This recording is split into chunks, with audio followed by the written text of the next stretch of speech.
Where am I right now? Jot this down. Scribble it. Write it. On a paper. On the edge of a newspaper. On a kitchen paper. Or, if you prefer, type it. File it. Save it. On a computer. In Notepad. In WordPad. Or pin it on Twitter. Because when this story is over, you have to answer my question. Where am I right now? Where do you think I am right now? Here is a hint. I kill my friends. Fuck. Some people have an aversion to cursing. Well, I said it anyway. Fuck what other people will think and say. Each of us gets only one life. Regrets suck harder once you get to the afterlife. My name is Herbert Novelli, and I have a confession to make. I killed my friends. I killed my friends, and it fucking thrilled me. Time is ticking, my friend, so let's begin. It started with knocks on my door. 3 raps. I looked at the triangular clock hanging on my living room wall. Only my best friend Francis possessed the gall to disturb me in my apartment at 9:30 in the evening. A text. Bro, God is coming to your place. Or a call. I'm ravenous right now, and I hope you have a delicious stash in your fridge. Pizza with lots of pepperoni, please. But my kitchen was pizza-free that night and the many months preceding. Junk food clashed with my high-protein and low-carb lifestyle. But I'd make exceptions when I visited Francis at his own place, an unstated clause in our best friend contract. I'd eat one and he 5 or 7 or 11. He never complained about the absence of his favorite food at my place because I made up for it during my visits to his. But the person rapping on the door tonight was not Francis. I checked my smartphone lying on the coffee table for notifications. 9 from Facebook about my other friend Bernard's latest photo uploads. 1 from Periscope indicating he was live 10 minutes ago. Not a single SMS. Not even a missed call. I abandoned my old, green sofa and the 2 rhinoceroses copulating on the TV. Who's there? I stood an inch from the door. One day I'd asked my landlord to install a peephole. It's me. A familiar female voice spoke from the other side. It was Sarah, our other friend. I opened the door. This better be good because my bedtime is in less than an hour and I'm very strict with my sleeping.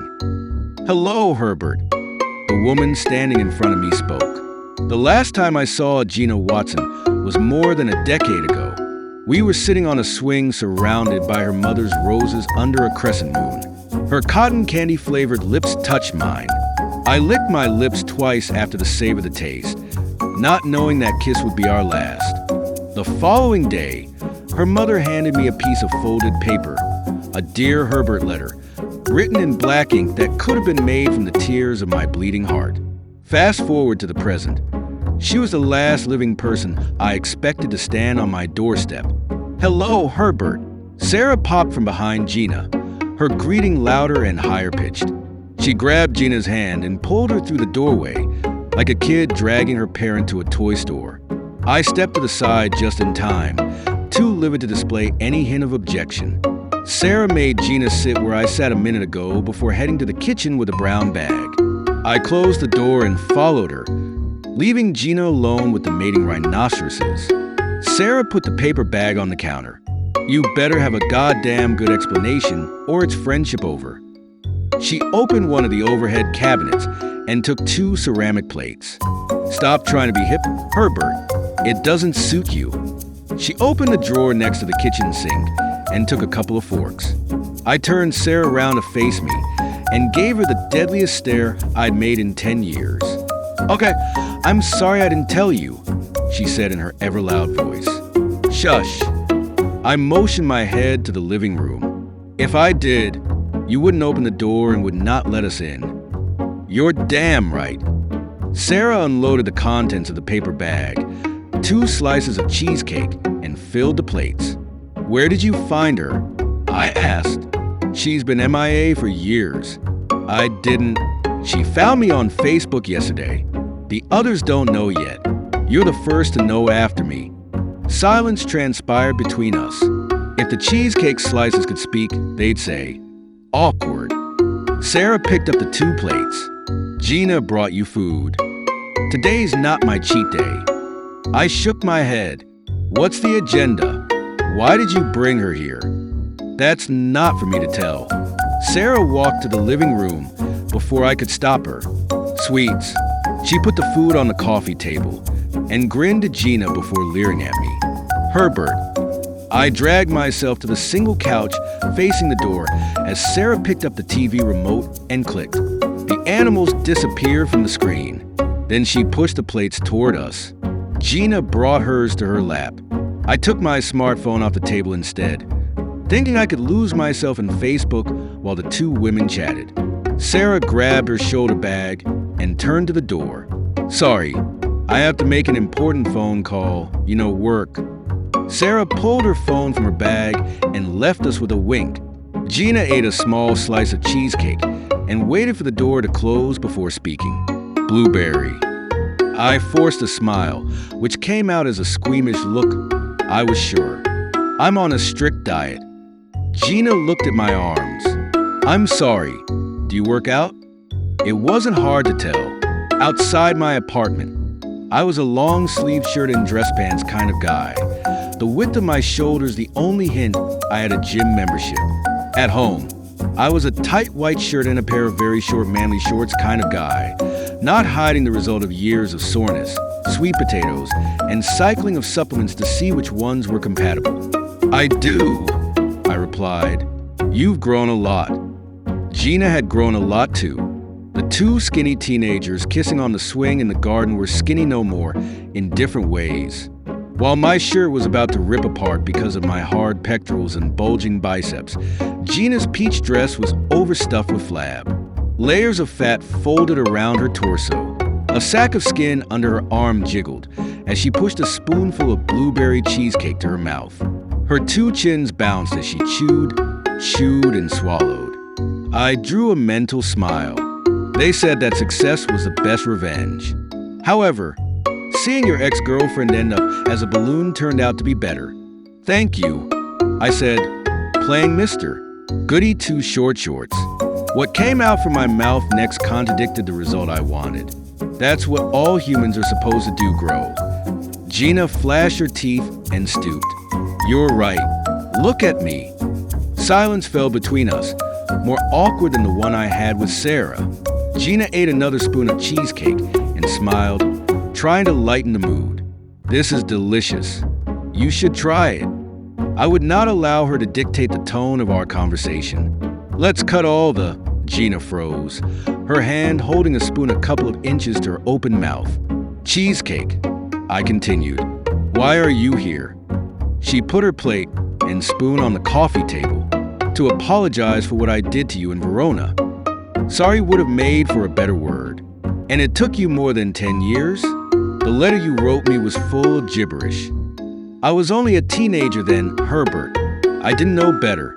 Now I do. And so, I realized I was wrong to leave you like that. It took me a long time to build my courage. Courage and Gina didn't mesh together. I branded her a coward after the first time I read her Dear Herbert letter. Silence settled between us again, but not in an awkward way. I set my eyes on hers, boring my gaze without blinking. Why do I have a hard time believing your sincerity? I feel like something's missing. Gina moved her orange shoulder bag from her side to her lap and pulled a beige envelope from it. She handed it to me. I came here to give you this. I didn't have to open the envelope to know what it was, but I still did. I wanted to get up and smash the plate on her head or spread my untouched cheesecake all over her face. But my legs froze, like the roots of a decades-old tree buried under concrete. My eyes scanned the invitation for the 3 keywords that delivered punches to my heart. Nuptial, my stomach ached. Gina Watson, my heart skipped 2 beats. Danny Fackelmeyer, my temples began to throb. I glazed over the close-up photo of the soon-to-be bride and groom, Gina and douchebag Danny, to prevent further damage to my biosystem. Then I put the invitation back in the envelope and tossed it to the table. I'm getting married, Herbert, Gina said. I hope that whatever ill feelings we had for each other will be forgotten. I want you and our friends to come to my wedding. Let's forget about the past. Start anew. You and I were also friends then. I took a deep breath in preparation for the onslaught I was about to unleash when the door burst open and Sarah came bustling in, her phone in one hand and her bag in another. Sorry. She closed the door and walked to us. My boss is a control freak. She didn't like the opening paragraph of my latest editorial and wanted me to change it tonight. I had to convince her I'd do it first thing tomorrow morning. Horrible. No, some bosses are like that. She looked at the envelope on the table and then to me. So, Herbert, what's the verdict? Their eyes fixed on me. Sarah's steely, Gina's shifty. They were waiting for my answer like two dogs anticipating a bone from their master. If success was the highest form of revenge, then it would belong to me. Seeing your ex-girlfriend not only become a fat fuck, but a sad one too was the key to that. I had 2 months to cook up something before the wedding. Save a seat for me, I said. Sarah clapped. A big smile appeared on Gina's face. I told you it would be all right, Sarah told Gina. Gina put a hand on Sarah's arm. Thank you, and you too, Herbert. She turned to me. I moved to the edge of the couch and dug into my slice of cheesecake. Raspberry. I looked at Gina, whose cheeks flushed red like the fruit I just ate. Skinny Love and the Cheesecake is chapter 1 of the novel I Killed My Friends, and it thrilled me. Herbert Novelli lives an ordinary life. Breakfast, work, lunch, work, gym, dinner, sleep, plus the occasional get-together with his longtime friends who entered adulthood together with him in Cinnabar City. An unannounced visit to his apartment one ordinary night brings his ex-girlfriend Gina Watson. After leaving him with a vague letter and a broken heart in their old hometown Verona, Gina's unexpected appearance is the last thing Herbert expects to happen. Gina hands Herbert an invitation to her wedding with another man as a strange peace offering. Herbert accepts it, a show of his willingness to bury the hatchet. Get your copy.